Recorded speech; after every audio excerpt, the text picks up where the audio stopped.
Salah satu cara untuk menjaring calon pemimpin terbaik adalah dengan konvensi, di mana 5-10 calon akan mengajukan konsep, ide, gagasan, dan saling diadu di depan panelis. Di sini akan terlihat bagaimana kehandalan mereka saling silang pandang dan bagaimana menghandle masalah sehingga kita para pemilih bisa kenal lebih jauh terhadap para calon. Seperti saat ini di Amerika, terjadi pertarungan siapa wakil Partai Demokrat, siapa yang akan dijagokan untuk melawan Donald Trump di tahun 2020 untuk menjadi POTUS, President of the United States. Ada Joe Biden, mantan wakil Presiden Obama, dan juga ada jagoan saya, Bernie Sanders. Beliau juga mengajukan diri sebagai calon untuk mewakili Partai Demokrat. Saya pribadi, setelah menonton konvensi mereka beberapa kali, mengharap Bernie Sanders lah yang akan menjadi calon dari Demokrat. Saya bahkan berharap Sanders bisa mengalahkan Trump nanti untuk menjadi Commander in Chief. Mengapa Bernie? Karena rasanya saya memiliki something in common dalam tanda petik. Rasanya saya itu satu mazhab aliran ekonominya dengan Bernie Sanders. Dia setuju dengan modern economic theory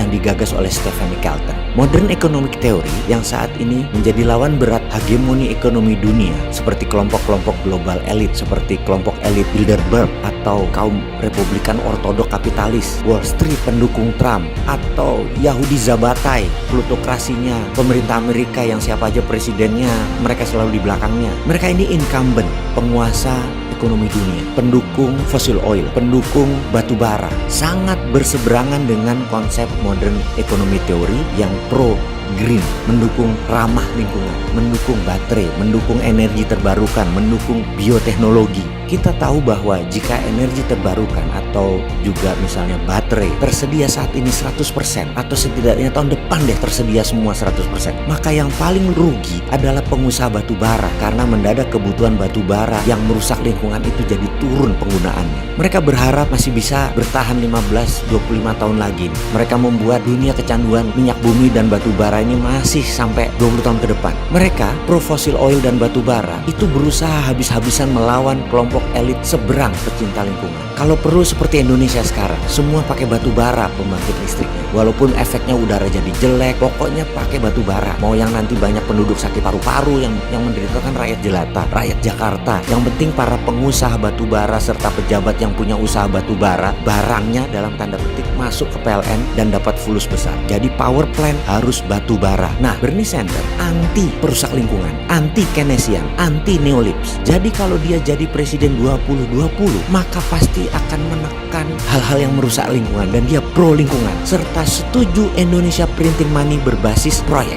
Kembali konvensi. Ini semua bisa kita dapatkan karena mereka mengajukan konsep di konvensi tersebut. Kita jadi tahu konsep bernegara calon pemimpin tersebut. Lalu, bagaimana dengan para menteri di Indonesia yang sebentar lagi dilantik untuk kabinet kerja jilid 2? Ada satu kelebihan Pak Presiden Indonesia ke-7 ini, Pak Jokowi. Beliau ini keren. Beliau sangat update dengan sosmed dan berita, menonton YouTube dan mengikuti berita bukan hanya berita di mainstream news, tapi di media-media alternatif, vlog dan lain sebagainya. Dan Pak Jokowi secara pribadi pasti kenal dengan acara seperti America Got Talent, British Got Talent dan lain sebagainya. Jadi bagaimana kalau Pak Jokowi buat Jokowi Got Talent dalam episode Jokowi Mencari Menteri? Di mana tempat konvensinya? Gunakan Pak Jokowi punya Instagram, punya Facebook karena udah belasan atau puluhan juta followernya. Para calon menteri tadi misalnya, siapa yang minat jadi menteri SDM, maka mereka mengajukan konsep proposal dalam video singkat selama 5 menit. Ada puluhan nanti yang minat, mungkin ratusan, diseleksi dengan ketat lalu pilih 10 atau 15 yang terbaik. Video itu diletakkan di YouTube-nya Pak Jokowi, di Instagram-nya Pak Jokowi, di Facebook-nya Pak Jokowi. Nanti lihat komentar para netizen dan masyarakat. Lalu Bapak bisa cari 5 besar. Saya yakin dengan video ini, Bapak Jokowi akan menemukan hidden treasure yang pantas mendampingi Bapak untuk 5 tahun ke depan. Mungkin dari ratusan yang mengajukan diri sebagai calon, video itu diseleksi, netizen jadi panelisnya, baru dipanggil ke istana yang 5 besar itu, baru diadu di berbagai forum kelimanya, di mainstream news, di berita utama dan lain sebagainya. Terakhir, Pak Presiden silahkan pilih dalam ruang tertutup dan ruang pribadi siapa satu di antara 5 yang dipilih, yang chemistry-nya, yang kimianya nyambung dengan Bapak dan idenya orisinal. Di sini masyarakat akan melihat kualitas orang tersebut, konsep dan idenya tersebut juga kemampuannya berkolaborasi. Siapa saja mereka itu. Mereka yang minat bisa dari rakyat jelata sampai strategi tertinggi seperti para konglomerat, bisa dari parpol, bisa dari ormas, bisa bisnismen, bisa individual profesional, semua demi NKRI mendapatkan calon individu pemimpin terbaik. Kita bisa lihat integritasnya, kita bisa lihat kapabilitasnya, kita bisa lihat track recordnya. Kami rakyat akan mendapatkan banyak manfaat dari acara Bapak itu. Semoga Pak Presiden bisa menerima usulan ini. Anda keren, Pak.